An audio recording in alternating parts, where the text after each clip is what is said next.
Alhamdulillahi Rabbil Alamin. Wabihi nasta'inu ala umurid dunya waddin. Wa ashhadu an la ilaha illallah wahdahu la syarika lah. Wa ashhadu anna Muhammadan abduhu wa rasuluh. Salawatu Rabbi wa salamuhu wa barakatuhu alaihi wa ala alihi wa ashabihi wa man tabi'ahum bi ihsanin ila yaumiddin. Amma ba'du, ma'asyaral muslimat, jamaah sekalian yang dirahmati oleh Allah Subhanahu wa taala. Alhamdulillah,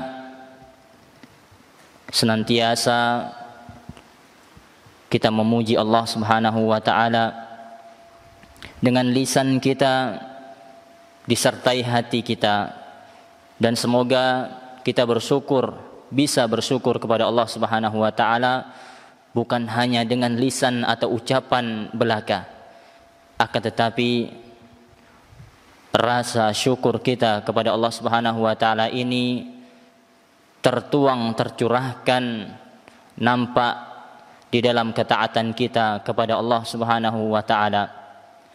Tak lupa salawat dan salam senantiasa dan selalu semoga tercurahkan kepada Nabi kita Muhammad sallallahu alaihi wasallam, kepada keluarga beliau, kepada sahabat-sahabat beliau, kepada umatnya yang senantiasa berpegang teguh di atas ajarannya hingga hari akhir kelak.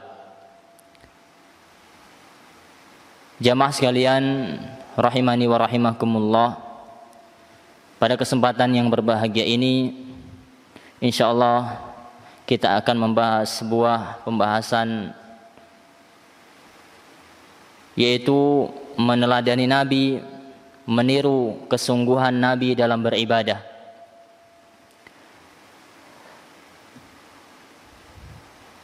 Laqad kana lakum fi Rasulillahi uswah hasanah. Kata Allah Subhanahu wa taala, sungguh di dalam diri Rasulullah sallallahu alaihi wasallam telah ada contoh yang baik, suri tauladan untuk kita semua. Kalau kita ingin menjadi orang yang baik, ingin menjadi orang yang sukses dunia akhirat, maka Allah telah jadikan Nabi sebagai suri tauladan kita yang harus kita contoh.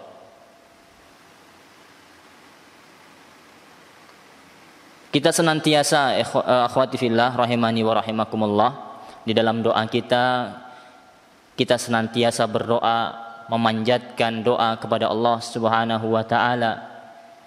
Di dalam sujud-sujud kita, di dalam salat kita senantiasa berdoa, Rabbana hablana min azwajina wa dzurriyyatina qurrata a'yun waj'alna lil muttaqina imama.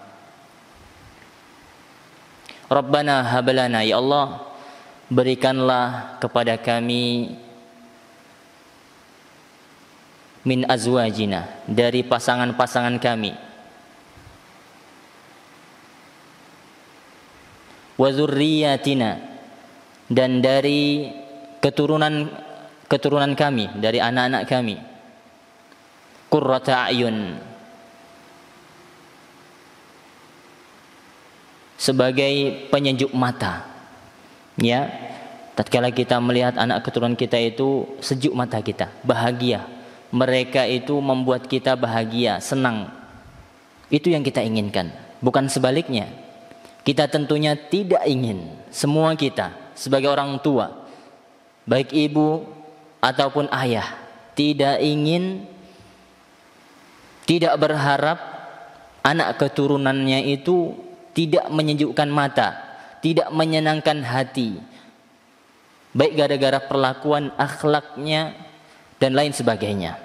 Maka kita minta sama Allah Subhanahu wa taala melalui doa ini, doa yang termaktub, yang tercantum di dalam Al-Quran, Rabbana hablana min azwajina wa dzurriyyatina qurrata a'yun waj'alna lil muttaqina imama, dan jadikanlah kami, baik ini yang berdoa sebagai orang tua atau ibu, Dia berdoa, dan jadikanlah kami lil muttaqina imama. Jadikanlah kami bagi orang-orang yang bertakwa itu imam. Yang dimaksud imam di situ kata para ulama adalah suri tauladan yang baik. Jadikanlah kami itu suri tauladan yang baik bagi orang-orang yang bertakwa.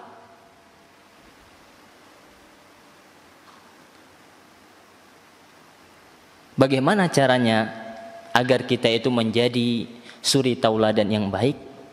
Maka kita contoh, sekali lagi kita contoh Nabi SAW sebagai kepala keluarga yang terbaik yang pernah ada, sebagai pendidik yang paling baik, yang terbaik yang pernah ada, orang yang memiliki akhlak yang luar biasa, yang memiliki akhlak yang paling baik yang pernah ada. Maka telah lengkaplah, telah cukuplah kita menjadikan Rasulullah, Nabi kita, Nabi Muhammad SAW sebagai suri tauladan, sebagai contoh yang baik di dalam kehidupan kita di dunia ini. Akhwati fillah wal ummahat, jamaah sekalian, semoga Allah Subhanahu wa taala senantiasa merahmati kita semua. Allah Subhanahu wa taala berfirman, laqad kana fi qasasihim ibrah liulil albab. Sungguh di dalam kisah-kisah orang terdahulu, di dalam kisah-kisah mereka itu ada ibrah, ada pelajaran yang bisa diambil, yang dapat diambil oleh orang-orang yang memiliki akal pikiran. Di antara kisah-kisah terdahulu yang dimaksud ayat ini adalah kisah-kisah para nabi, dan di antaranya kisahnya Nabi Muhammad sallallahu alaihi wasallam. Maka dengan kita mendengar, membaca kisah-kisah orang terdahulu, orang-orang saleh di kalangan para nabi dan rasul, maka itu ada ibrah, ada pelajaran. Baik kisah tentang perjalanan hidup mereka, bagaimana mereka beribadah, bagaimana akhlak mereka, bagaimana muamalah mereka. Maka dengan kita membaca, mendengar, insyaallah kita akan mendapatkan pelajaran, akan mendapat pelajaran, contoh yang dapat kita ambil. Karena kaum muslimin wal muslimat, al musyahidun wal musyahidat, rahimani wa rahimakumullah, jiwa manusia, jiwa kita ini, ana dan antum, jiwa manusia itu pada hakikatnya senang atau condong kepada kisah-kisah.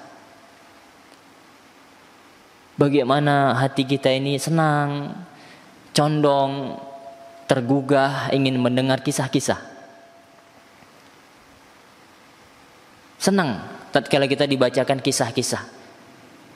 Daripada, ya maaf, terkadang sebagian kita kalau belajar fikih misalkan, itu agak ngantuk sedikit karena pemahaman, ya, diajak berfikir, tapi tidak dengan pelajaran kisah sejarah, misalkan kisah-kisah para nabi, bagaimana Nabi Muhammad SAW hijrah, misalkan bagaimana kisah beliau perang di perang Badar, misalkan perang Uhud, Khandaq, dan seterusnya. Karena seseorang itu ketika mendengar kisah, ya mendengar saja, tidak dituntut untuk memahami. Karena dia hanya mendengarkan berita, dikabarkan kepada dia dan dikisahkan. Nah, sekali lagi, jiwa kita ini, jiwa manusia mudah atau condong kepada kisah-kisah, senang dia untuk menerima sebuah kisah.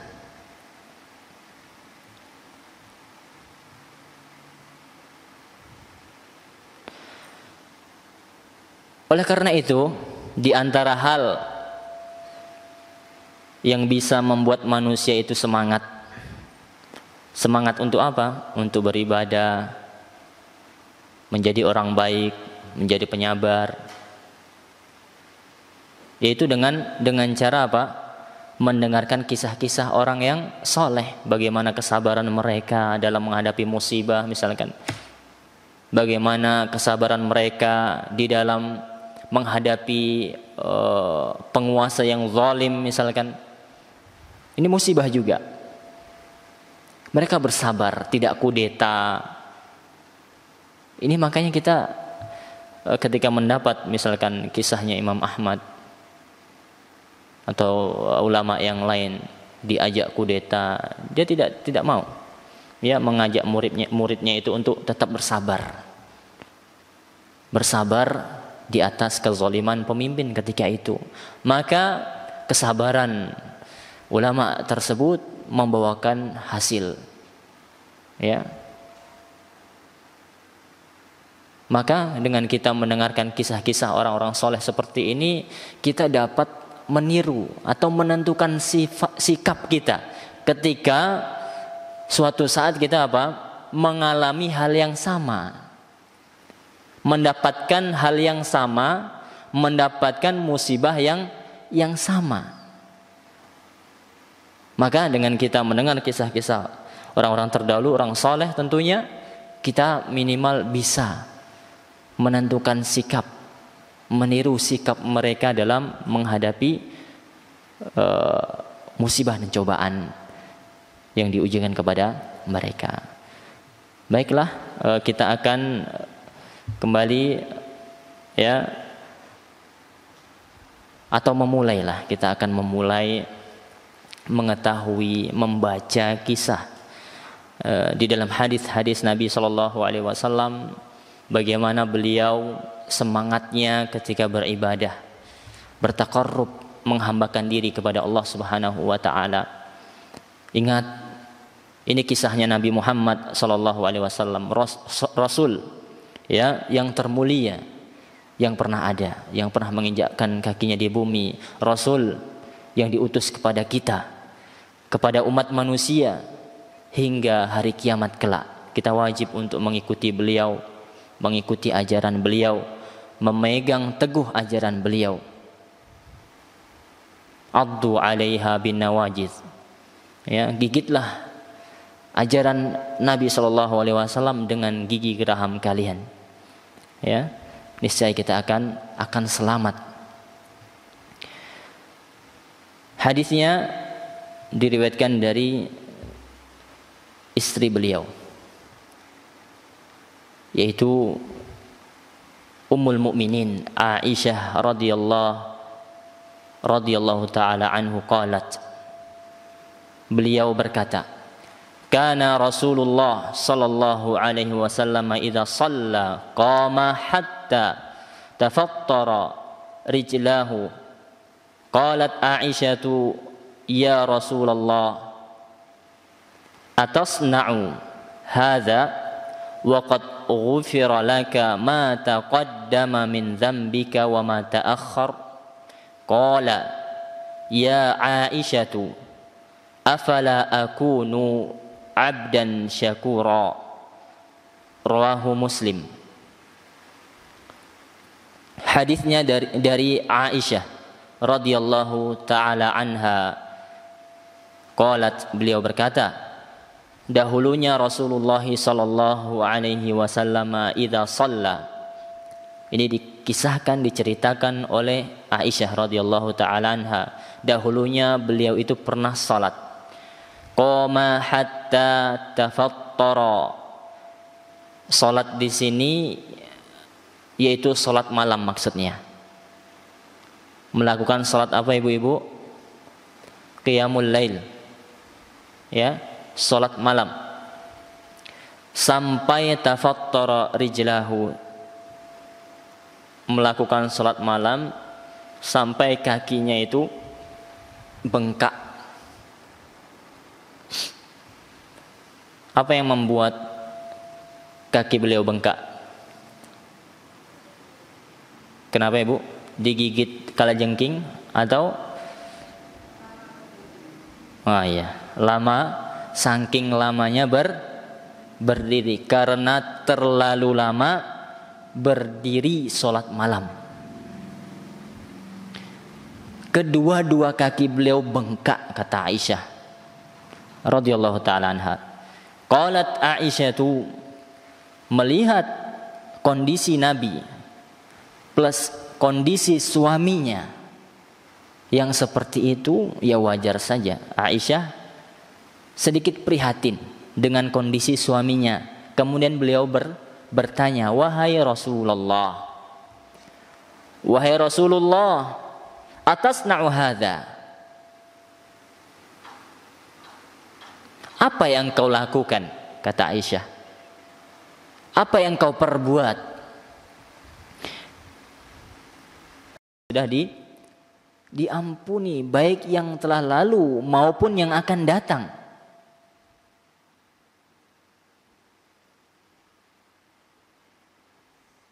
Faqala, kemudian Rasulullah menjawab, ya Aisyatu, wahai Aisyah,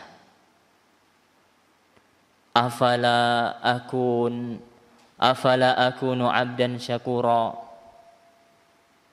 Wahai Aisyah, bukankah seharusnya aku itu menjadi hamba yang banyak bersyukur?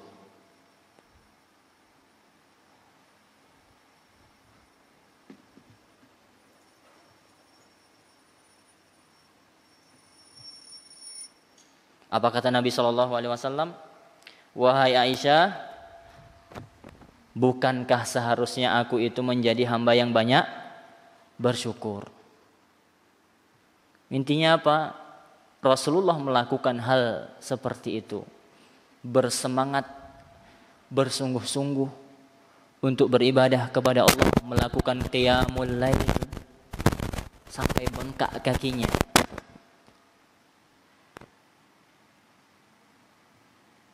Perbuatan beliau seperti itu tidak lain dan tidak bukan hanya karena satu hal, yaitu bagaimana kita itu bersyukur kepada Allah, mewujudkan syukur kita kepada Allah Subhanahu wa taala.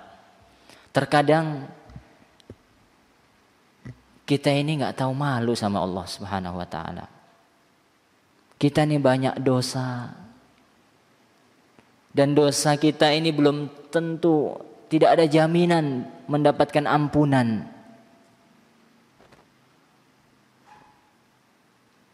Kita banyak dosa, siang malam berbuat dosa. Sejak kita terbangun dari tidur kita, sejak kita buka mata kita, terbangun dari tidur kita tadi pagi, terkadang kita sudah melakukan dosa. Baru bangun tidur sudah yang dibuka HP misalkan. Ustaz kan gak dosa buka HP. Yang konten yang dibuka apa dulu? Melanjutkan ghibahnya, melanjutkan namimahnya. Kalau yang antum buka misalkan Al-Quran, pahala. Tapi kebanyakan kita itu langsung otomatis. Ya maaf, ya insya Allah ibu-ibu solehah ya. Kadang orang melanjutkan gamenya. Langsung pagi-pagi itu bukannya siap-siap sholat subuh, dia terbangun langsung nge-game. Dah dosa itu. Kenapa dosa ibu? Ya karena dia bangun sudah masuk waktu subuh. Dia tidak langsung sholat subuh, bergegas untuk sholat subuh. Itu menunda sholat, dosa. Dosa lagi. Menunda-nunda sholat, dosa. Ini baru bangun tidur, udah mendapatkan catatan keburukan. Dicatat oleh malaikat kita melakukan keburukan, menunda sholat. Intinya apa? Sejak bangun tidur saya sudah berbuat dosa. Itulah manusia, itulah kita. Bergelimangan dengan banyak dosa, maksiat, kedurhakaan kepada Allah Subhanahu wa taala. Tapi ibadah kita ya Allah secukupnya, minimalis. Udah merasa orang yang paling diampuni oleh Allah Subhanahu wa taala. Nah, ini kebalikannya daripada Nabi kita Muhammad SAW. Beliau ibadahnya luar biasa, dosanya tidak ada, sudah diampuni oleh Allah Subhanahu wa taala yang telah lalu maupun yang akan datang. Akan tetapi lihat ibadah beliau, salat malam beliau. Kita nanti bacakan kisah yang lain bagaimana secara rinci, secara detail ibadah salat malam beliau, terkhusus salat malam beliau. Nanti kita akan bacakan. Walaupun demikian, walaupun dosa sudah diampuni, ibadahnya luar biasa, tapi beliau masih kadang malu sama Allah. Ingin supaya apa? Menjadi hamba yang bersyukur. Jadi bersyukur itu Ibu bukan hanya di lisan. Alhamdulillah, aku bersyukur kepada Allah. Kalau cuman bersyukur itu ucapan alhamdulillah dengan lisan saja, wallahi mudah sekali. Semua orang bisa itu melakukan itu. Tapi hakikat syukur yang sebenarnya yang diminta oleh Allah Subhanahu wa taala itu bukan hanya syukur dengan lisan saja. Oke, dengan lisan itu termasuk. Akan tetapi tidak cukup dengan itu saja.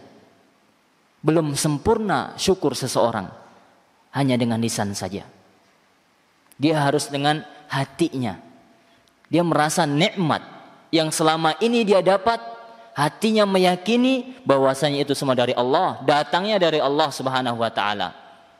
Bukan dari kepandaian dia, kecerdasan dia, bukan karena jerih payah dia, tidak. Murni dia meyakini bahwasanya nikmat apapun yang dia dapat itu dari Allah Subhanahu wa taala. Itu yang pertama. Yang kedua ya, setelah dia bersyukur dengan lisan dia, dengan hati dia, kemudian dengan amal ibadah, diwujudkan syukur itu dengan apa? Dinampakkan dengan ibadah. Ini yang dilakukan oleh Nabi kita, Nabi Muhammad sallallahu alaihi wasallam.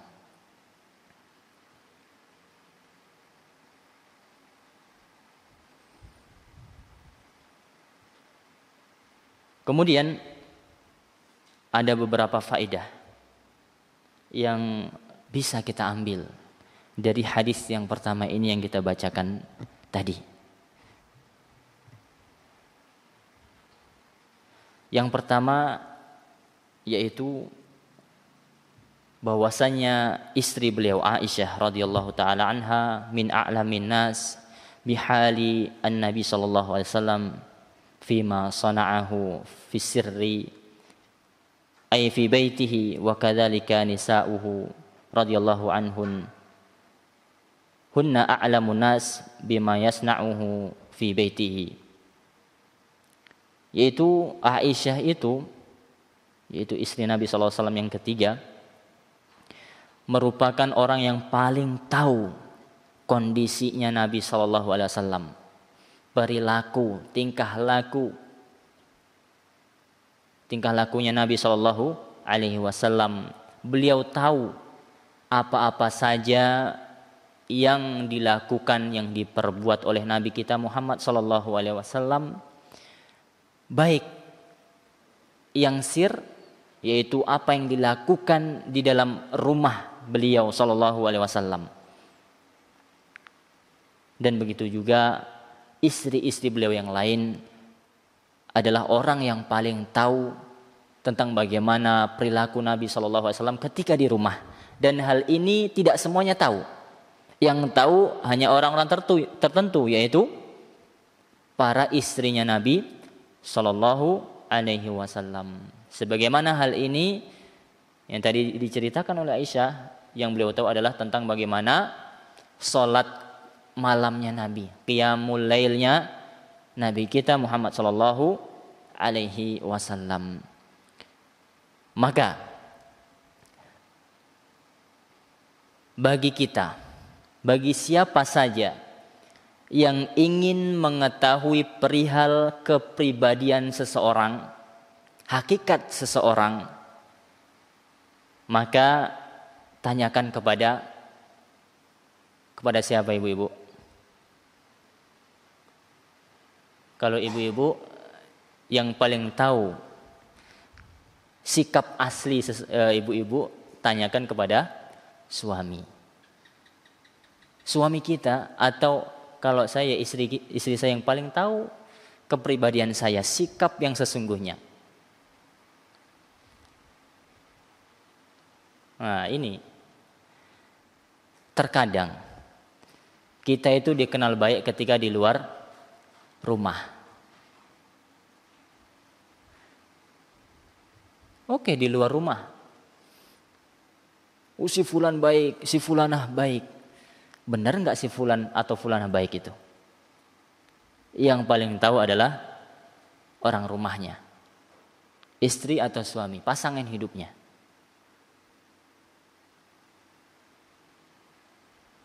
Karena mayoritas waktu dihabiskan di rumah. Bagaimana muamalah mereka itu, baik apa buruknya itu ketahuan di situ. Orang yang lama dekat dengan dia.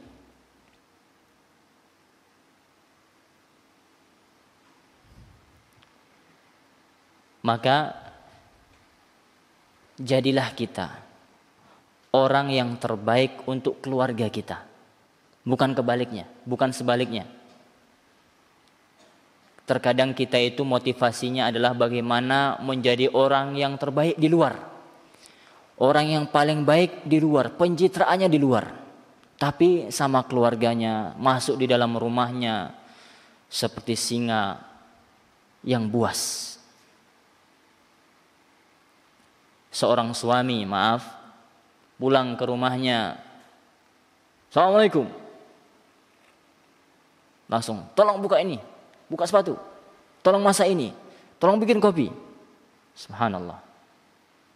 Ya enggak apa-apa kalau minta tolong. Tapi terkadang kalau sudah sampai rumah itu bawanya emosi, tidak lemah lembut. Tapi kalau di luar berusaha untuk apa? Soleh, berakhlak mulia, Masya Allah.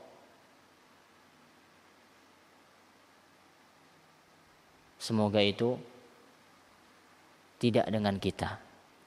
Semoga kita menjadi orang yang bisa menjadi orang terbaik di tengah keluarga kita dan di tempat atau di luar rumah tangga atau di luar rumah kita, dimanapun kita istiqomah menjadi orang yang baik. Dan kisah ini atau hadis ini dapat kita ambil pelajaran bahwasanya kebiasaan para sahabat kibar, ya,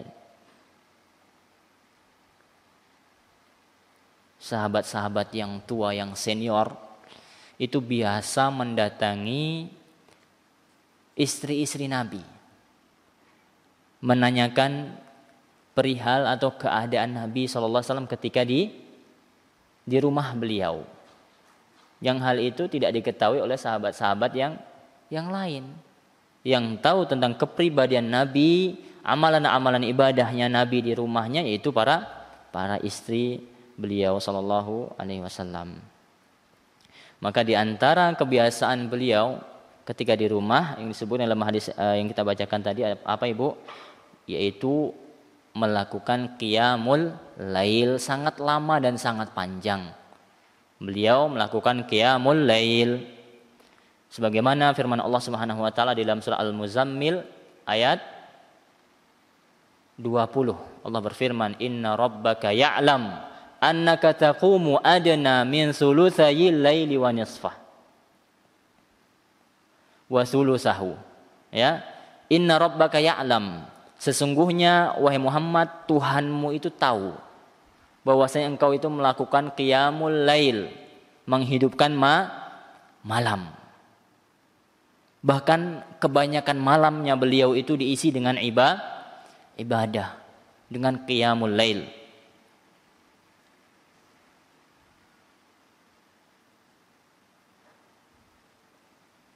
Akan tetapi perlu digarisbawahi, ana katakan tadi kebanyakan malam. Artinya tidak semua malam, tidak di seluruh malam itu beliau beribadah. Artinya beliau itu menyisihkan atau menyisakan waktu untuk beristirahat. Beliau juga memberikan hak badannya itu, yaitu dengan istirahat. Beliau melaksanakan qiyamul lail dan beliau juga tidur, istirahat, memberikan hak badannya.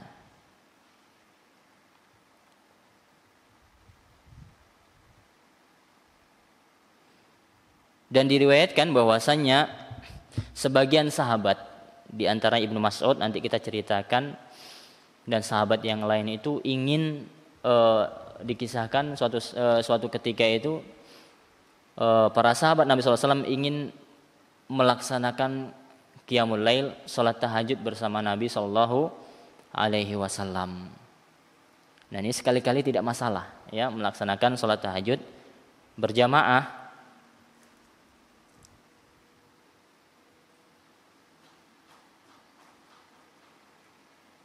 Di dalam hadis ini juga dapat kita ambil pelajaran, wa fi hadza dalilun ala anna syukra huwal qiyamu bi taatillah. Ketahuilah bahwasannya syukur itu ditandai, dibuktikan dengan qiyamnya, dibuktikan dengan ibadah, dengan seseorang itu melakukan ibadah seperti yang kita jelaskan di depan tadi. Bukan hanya ucapan lisan saja, akan tetapi dalam hati dan diwujudkan dengan ibadah-ibadah.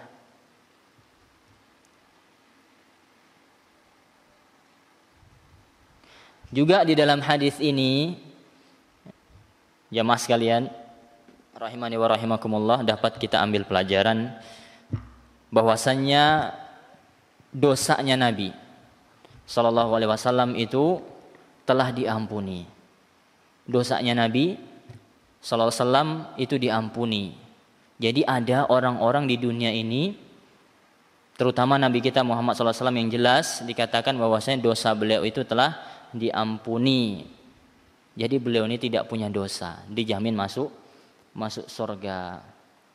Dan Allah Subhanahu Wa Taala mengkhususkan, memberi kekhususan bagi beberapa orang, ya, ketika di dunia itu dosanya sudah diampuni atau dijamin masuk surga. Contohnya siapa ibu selain Nabi kita Muhammad SAW? Ya, di antara mereka itu diampuni oleh Allah Subhanahu Wa Taala karena amal-amal soleh mereka yang mereka lakukan ketika di dunia. Contohnya yaitu adalah ahli Badar. Ya, ahli Badar. Siapa itu ahli Badar, Ibu? Sahabat-sahabat yang ikut perang Badar. Berapa jumlahnya? Kurang lebih. Berapa? Berapa sahabat Rasulullah SAW yang ikut di perang Badar?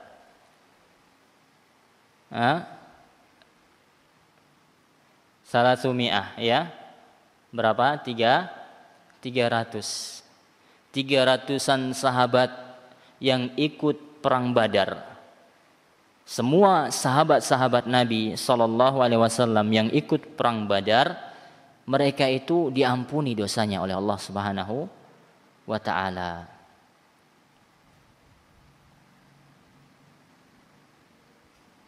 Di dalam hadis, ya, yang sahih, yang masyhur, dikatakan, amma alimta annallaha, ketahuilah bahwasanya Allah Subhanahu Wa Taala telah berkata kepada penduduk Badar atau ahli Badar, orang-orang yang ikut perang Badar. Faqala i'malu ma syi'tum faqad ghafartu lakum. I'malu ma syi'tum, beramallah terserah kalian. Berbuatlah terserah kalian. Ini dikatakan kepada orang-orang atau sahabat-sahabat yang ikut perang Badar. Berbuatlah terserah kalian, sungguh Allah telah mengampuni dosa-dosa kalian. Apakah setelah itu para sahabat Abu Bakar dan yang lainnya ketika mendengar sabda Nabi SAW itu langsung berbuat maksiat? Tidak, justru malah berbuat taat kepada Allah Subhanahu wa taala. Mereka berusaha untuk menjadi orang-orang yang bersyukur. Coba kalau itu dilakukan kepada kita.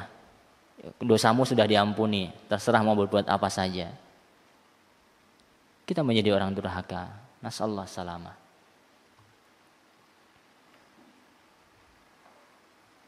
Dan ini merupakan khasais, yaitu kekhususan, ya, perlakuan yang spesial untuk sahabat-sahabat yang ikut perang Badar, sekitar 300 orang. Itu telah diampuni oleh Allah Subhanahu wa taala.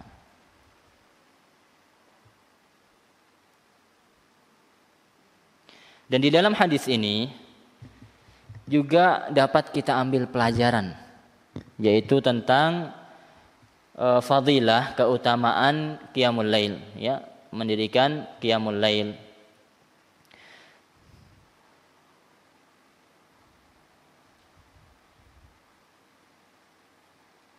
Dan Allah Subhanahu wa taala telah memuji, ya. Telah memuji, telah menyanjung di dalam Al-Qur'an. Allah telah memuji dan menyanjung orang-orang yang mendirikan qiyamul lail. Allah berfirman di dalam surah As-Sajdah ayat 16-17. Ya, silakan dibuka, ya, surat As-Sajdah. Ini surat ini disunahkan bagi imam dibaca ketika salat subuh di hari Jumat.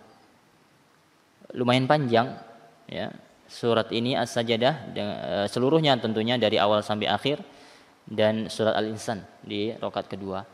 Ya, Allah berfirman di dalam surah As-Sajdah ayat 16-17, tatajafa junubuhum 'anil madaji'i yad'una rabbahum khaufan wa tama'a wa mimma razaqnahum yunfiqun. Tatajafa junubuhum, yaitu lambung-lambung mereka itu jauh dari tempat tidur mereka. Lambung mereka jauh dari tempat tidur mereka, ini kinayah. Ya, ini menunjukkan orang-orang yang soleh itu apa? Lambung mereka itu jauh dari tempat tidur ketika malam hari. Artinya orang-orang itu qiyamul lail, bangun di malam hari untuk ibadah kepada Allah Subhanahu wa taala, bermunajat kepada Allah Subhanahu wa taala. Tidak menghabiskan waktunya untuk tidur. Inilah gambaran-gambaran orang-orang soleh. Lambung mereka jauh dari tempat tidur. Di malam hari adalah waktu yang sangat tepat untuk beribadah taqarrub kepada Allah Subhanahu wa taala. Dikala itu sunyi, aktivitas manusia sudah tidak ada, amalan kita lebih tertutup, yang hal itu mengantarkan kita kepada, memudahkan kita untuk ikhlas kepada Allah Subhanahu wa taala ketika beribadah. Jauh dari hiruk pikuk manusia. Orang semua tidur, istirahat. Maka setelah kita istirahat, kita ambil waktu kita sedikit untuk istirahat, kemudian kita bangun. Kita bermunajat, mendekatkan diri kepada Allah Subhanahu wa taala di waktu itu, maka ini Allah puji perbuatan ini. Allah katakan tatajafa junubuhum 'anil madaji'. Lambung-lambung mereka jauh dari tempat tidur mereka. Yad'una rabbahum. Mereka itu apa? Meminta, berdoa, bermunajat kepada Allah Subhanahu wa taala dengan rasa takut. Khaufa wa tama'a, takut dan rasa harap kepada Allah Subhanahu wa taala. Wa mimma razaqnahum yunfiqun, dan mereka itu termasuk orang-orang yang memberikan, menginfakkan sebagian dari rezeki yang telah kami berikan kepada mereka. Fala ta'lamu nafsum ma ukhfiya lahum min qurrati a'yun jazaa'an bima kanu ya'malun. Tidaklah mereka mengetahui apa yang disembunyikan untuk mereka berupa qurrata a'yun, berupa bidadari-bidadari yang menyejukkan mata, jazaa'an bima kanu ya'malun, sebagai balasan atas apa yang mereka perbuat. Ini balasan bidadari atau surga Allah Subhanahu wa taala atas apa yang mereka lakukan ketika di dunia, yaitu salat malam, qiyamul lail, menghidupkan malam dengan ibadah, mendekatkan diri kepada Allah Subhanahu wa taala, dan mereka berinfak kepada Allah Subhanahu wa taala. Berinfak di jalan Allah Subhanahu wa taala. Artinya apa? Mereka itu jauh bangun di malam hari. Jauh lambung mereka dari tempat tidur. Bangun di malam hari bukan untuk apa? Untuk nonton bola, tidak. Untuk bertenggang, untuk begadang tanpa faedah misalkan. Tidak. Akan tetapi jauh lambung mereka dari tempat tidur, atau tidak tidur mereka, sedikit tidur itu untuk melakukan ibadah kepada Allah Subhanahu wa taala, mendekatkan diri kepada Allah Subhanahu wa taala. Tidak seperti sebagian kita, ya, rela begadang malam, tidak tidur hanya untuk menghabiskan waktu melakukan hal-hal yang sia-sia. Nauzubillah min dzalik. Kan tetapi orang yang soleh itu apa?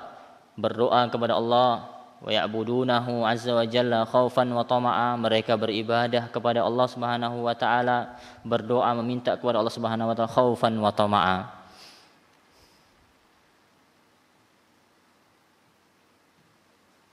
Maka balasannya adalah bidadari-bidadari surga Allah Subhanahu wa taala yang disembunyikan untuk kita, untuk mereka di dunia. Ya, surga itu kan tersembunyi. Jannah, sesuatu yang tidak nampak. Itu sama, jannatun, kemudian jinnun, apalagi janin. Itu secara bahasa memang sesuatu yang tidak nampak. Janin itu adalah perut yang nggak nampak secara zahir, walaupun sekarang ada alat yang bisa melihat janin. Makanya janin itu dikatakan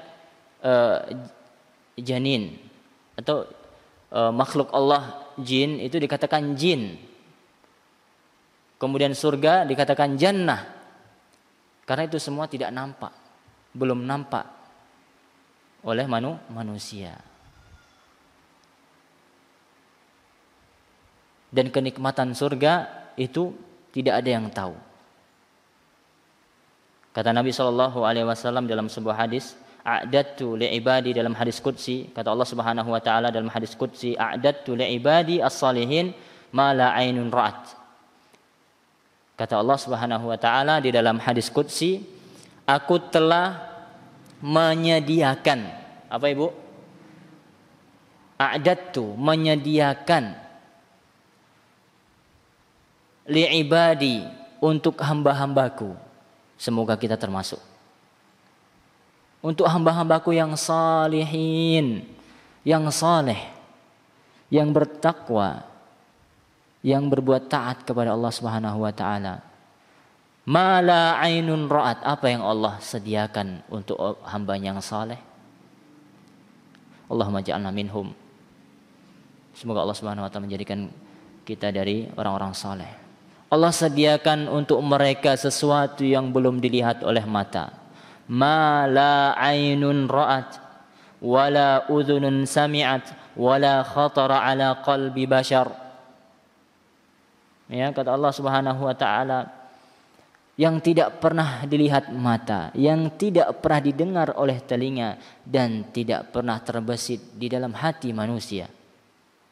Itu kenikmatan surga yang akan diberikan oleh Allah Subhanahu wa taala kepada orang-orang yang saleh. Yang salah satunya apa tadi? Tatajafa junubuhum 'anil madaji', yad'una rabbahum khaufan wa tama'a wa mimma razaqnahum yunfiqun fala ta'lamu nafsum ma ukhfiya lahum min qurrati a'yun jazaa'an bima kanu ya'malun. Yaitu bagi orang yang menghidupkan malamnya, yang sedikit tidurnya, yang berinfak di siang hari.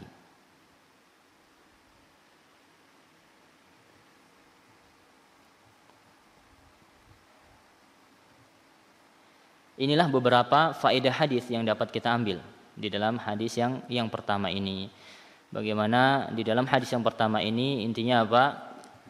Menunjukkan kepada kita betapa semangatnya Nabi, betapa gigihnya Nabi Shallallahu Alaihi Wasallam dalam beribadah. Nah, ini yang harus kita tiru, yang harus kita tiru. Semoga Allah Subhanahu Wa Taala memudahkan kita untuk meniru Nabi kita Muhammad Shallallahu Alaihi Wasallam di dalam kehidupan sehari-hari. Baik muamalah beliau, akidah beliau, ibadah dan lain, dan adab dan akhlak beliau. Semoga kita semua dimudahkan oleh Allah Subhanahu wa taala untuk meniru beliau sallallahu alaihi wasallam. Kemudian jamaah sekalian rahimani wa rahimakumullah, kita bacakan ya hadis yang berkaitan masih dengan pembahasan mujahadah ya. Bagaimana kita itu meniru, berusaha meniru Nabi kita Muhammad SAW ketika beliau beribadah. Dari Abu Hurairah radhiyallahu anhu, anna Rasulullah sallallahu alaihi wasallam qaal, beliau bersabda sallallahu alaihi wasallam,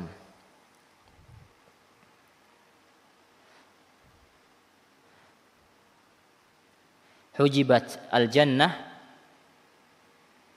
bil makarihi wa hujibatin naru bisyahwat. Nabi SAW bersabda, sesungguhnya surga itu diliputi oleh perkara-perkara yang dibenci jiwa ya. Surga itu diliputi, dikelilingi, hijab.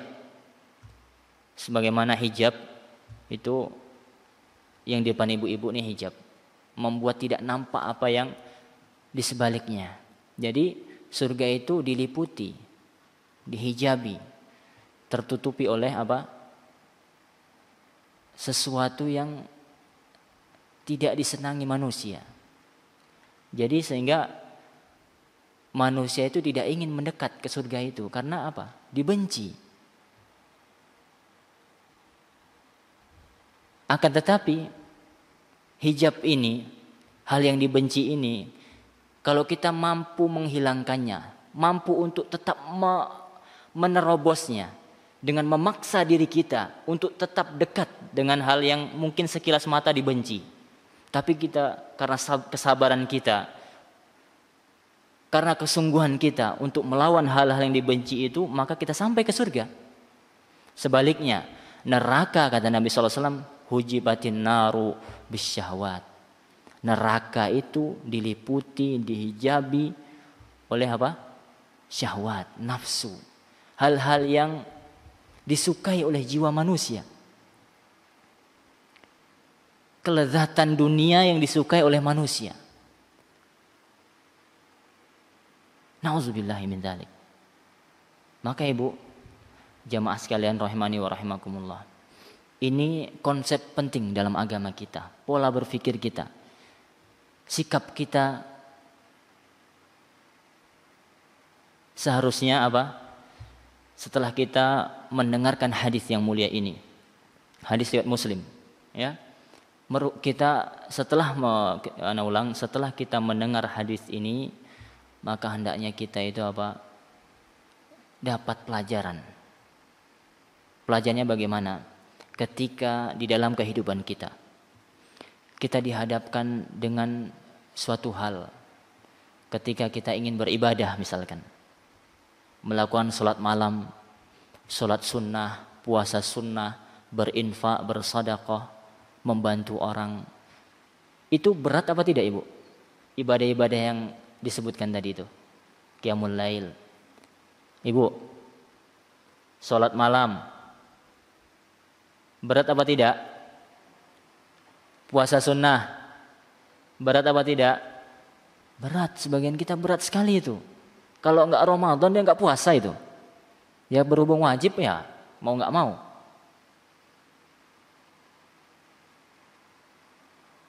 Kemudian sedekah, berinfak, itu berat bagi sebagian orang. Berat sekali. Apalagi akhir bulan, dia membutuhkan. Atau ketika dia di pagi hari, azan sudah berkumandang. Dikala itu hujan, cuaca dingin, badan kurang enak. Mau nggak mau kan kita harus sholat subuh, ya tidak ibu? Berat apa tidak?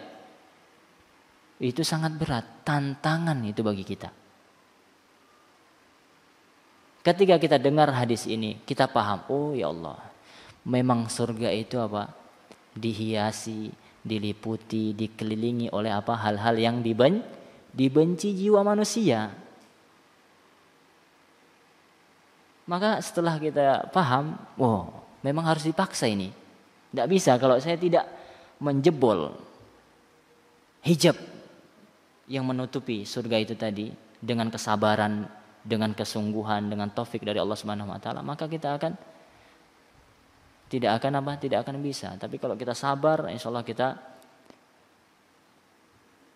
mampu melawan rasa malas itu sehingga kita dapat melakukan ibadah dan kita masuk surga. Sebaliknya, ketika kita dihadapkan dengan maksiat, perbuatan keji, minum khamar, mencuri dan segala macam, itu memang apa? Ya, disukai manusia. Tapi siapa saja yang melakukan itu, perzinaan, minum khamar, hakikatnya dia telah mendekat berusaha untuk menjebol hijab neraka itu tadi, dan hijab di balik hijab itu adalah neraka. Nauzubillahi min zalik.